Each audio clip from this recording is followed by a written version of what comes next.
Hello hello hello నాకు ఇష్టమైన టమాటా పచ్చడి ఎలా చేయాలంటే మెంతులు నూనె లేకుండా దూరగా వేయించుకుని పక్కన పెట్టుకోవాలి. నూనెలో ఆవాలు, ఎండుమిరపకాయలు, ఇంగువ వేసుకుని పోపు వేగాక అందులో టమాటాలు వేసుకోవాలి. టమాటాలు బాగా జ్యూసీగా ఉంటే చాలా బాగుంటుంది. బాగా మగ్గి ఇలాగా కావాలనుకుంటే టమాటాతో పాటు పచ్చిమిరపకాయ కూడా వేసుకోవచ్చు. అయితే నాకు వద్దనుకుని నేను అవాయిడ్ చేశాను. కాసేపు బాగా మగ్గాక ఆ తర్వాత సరిపడా ఉప్పు వేసుకోవాలి.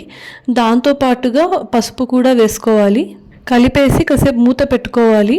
టమాటా పచ్చడి అందరూ రకరకాలుగా చేసుకుంటారు. మేము కూడా అంతే. కాకపోతే ఇది పర్టికులర్గా మా ఫ్యామిలీ అందరికీ చాలా ఇష్టం అనమాట. మా అమ్మ ఇందులో స్పెషలిస్ట్ అని చెప్పొచ్చు. సింపుల్ రెసిపీ కానీ చాలా బాగుంటుంది.